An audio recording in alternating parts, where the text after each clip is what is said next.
দেখো এখানেও কিন্তু খুব সুন্দর করে সাজানো হয়েছে, দেখতেই পাচ্ছ। আর কৃষ্ণনগর আসলেই রাস্তার ধারে ধারে এরকম ছোট ছোট কিন্তু থিম করে খুব সুন্দরভাবে সাজানো হয়, দেখতে সত্যি খুবই ভালো লাগে। তারপরে চলে আসলাম ফুচকা খেতে। মেলায় এসে ফুচকা খাবো না সেটা তো হয় না, শুধু আমি একা ফুচকা খাচ্ছিলাম, ভাই মা ওরা কেউ ফুচকা খায়নি। ফুচকাটা কিন্তু দারুণ টেস্ট হয়েছিল। ওখান থেকে ফুচকা খেয়ে আমরা আবার চলে গেলাম 10 টাকার হরেক মাল কিনতে আর কি। হচ্ছে আমরা এখানে কয়েকটা বাটি নিয়েছিলাম। আর মেয়েদের তো এই সমস্ত জিনিসগুলোতেই আগে নজর যায়। মেলায় কেনাকাটা কমপ্লিট করে আমরা চলে আসলাম রাস্তার ধারে আরো একটি চার্চ। আর এই চার্চটাও কিন্তু খুব সুন্দর করে, দেখতেই পাচ্ছ, লাইটিং দিয়ে সাজানো হয়েছে, দেখতে কিন্তু দারুণ লাগছে বাইরের দিকটা। তো চলো এবার তাহলে ভিতরের দিকে যাওয়া যাক।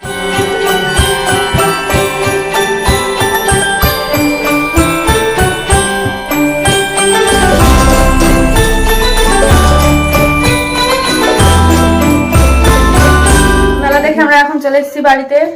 তো যা ভিড় তোমরা দেখতেই পারলে, মানে এত ভিড়ের জন্য চার্চই বন্ধ করে দিয়েছে, ঢুকতেই পারলাম না আরো একটাতে।